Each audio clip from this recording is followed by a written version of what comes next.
Alright folks, well it's gotten dark on us, but we got the automatic transmission out. There's the manual ready to go in. Get you look up underneath here and you can see there's no transmission. And it's ready for, well, we got to get it ready for the manual transmission. So what we got to do is change the, take the flex plate off, change the rear main seal, because it might as well right there, and then put the flywheel on and bolt our clutch in, and we'll be good to go. Just automatic that I just took out, so leaking fluid, but we are ready to rock and roll for the next step. So right now I'm going to take the rear main seal out and a flex plate, and after that it's a flywheel's got to go on and the clutch. So that's what I want to do tonight. So first thing in the morning when we get here, all we got to do is take that transmission and put it in the truck, and it ought to be interesting.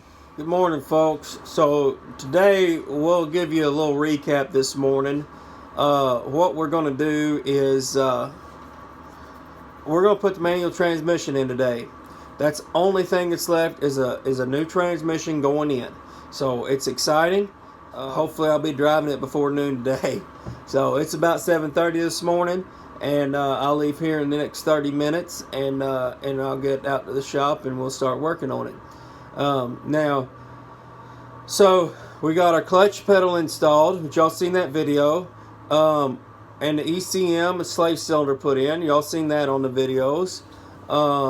Then we've got, I did put drill a hole in the floor. I got a 4-inch hole saw, and just drilled a hole straight through the floorboard. That was 8.5 inches, and I'll show you a picture here. But there was 8.5 inches from that air box back. And then it was center of the cab, so you can find center pretty easy. Just measure from door jamb to door jamb, or in my case I had a console there, so it's pretty easy to see center, because there was two bolt holes that hold up the center of the console, so I can just follow those down and get a pretty well guide.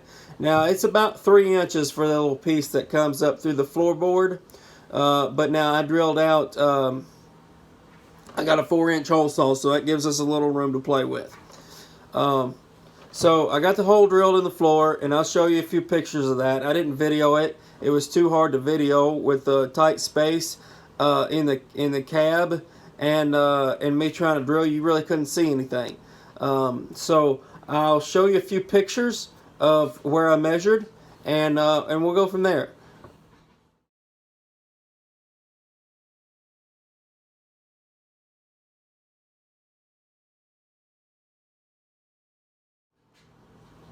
So now that you've seen the video or the pictures of where I measured to drill a hole, and we've got our hole drilled, I'll run you the clip of where we installed the master cylinder and the tubing for that. So we'll show that now. So you go to the front of the truck, you have your battery, and then you have your fuse box right here. And then beside your fuse box is where the reservoir mounts up. And I just found me a 8mm self-tapper that I had from another project. I got a bunch of nuts and bolts from different projects. But that's where that mounts, and then that tube just runs down, and we'll show you more in a minute. Alright folks, so I'm going to show you master cylinder install. First of all, take this fuse panel out. It just slides in this clip right here, just like that. It just pops right out. You can set it aside, and then you can look right over the top and you can see your master cylinder. Then you can take the wheel off the driver's side and the inner fender, and you look right in here, and this is where your master cylinder is, a hole, right? So Now, I bought this all in one unit. Let's see here. Okay, with the reservoir.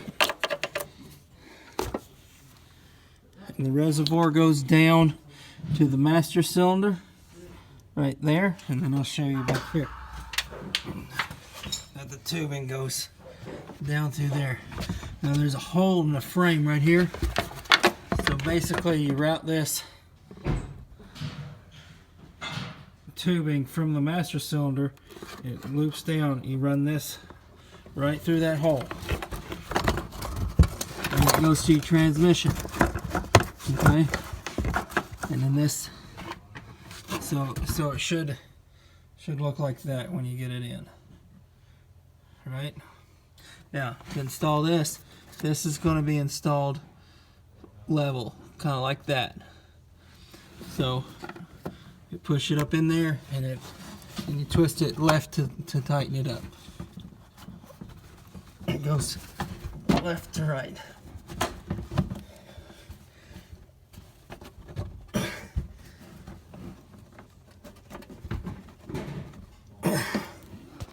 Let me get that in there with two hands, and I'll be right back. Up underneath the truck, and right beside your clutch pedal is a little square hole right there.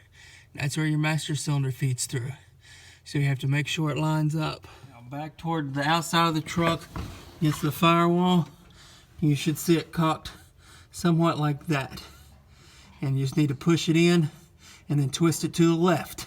Do not twist it to the right, twist it to the left when you're outside the cap. Because I broke one off last time when I was doing the first one, and this is my second master cylinder.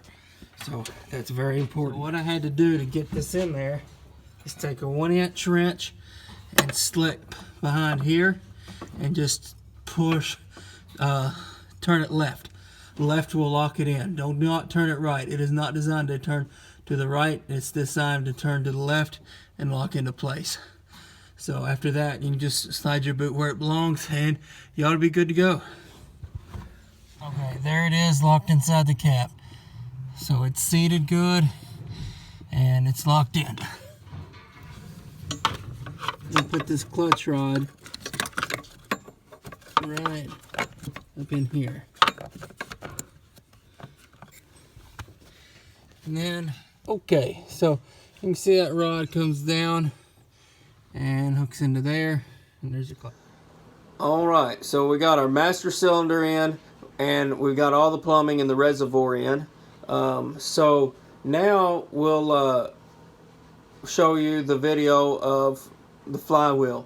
We had to get the flex plate off and put a new flywheel on. So we'll show you that now. All right, folks, I got an 18 millimeter for those bolts right there, and under here I've got a 19 millimeter right there attached to a cheater bar that's going down to the ground. So that's how I've got the engine stopped from turning while I loosen these bolts here. And they're tight. And that's the last bolt right there. Fall out.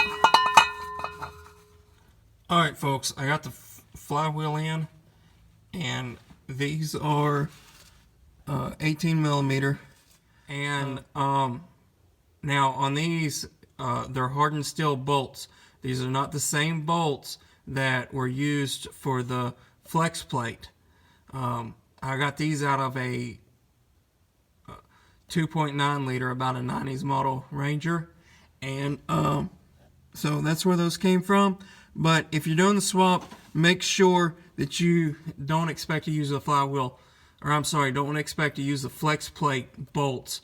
Make sure you get hardened steel bolts that are made for this okay, brand new rear main seal, brand new flywheel, pilot bearing, clutch, and pressure plate. It's all installed, ready to go.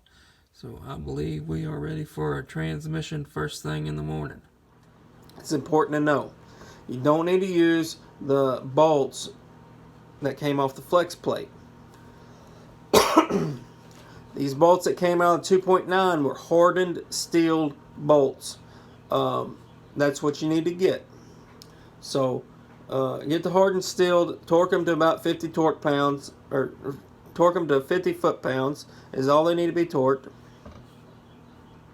I read somewhere it needed to be 75 to 80 foot-pounds. That's a lie. The reason I know is I tried to torque them to 80 and I ended up breaking a head off one of the bolts.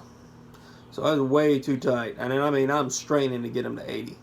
Dude, 80 is just too tight. 50 felt right.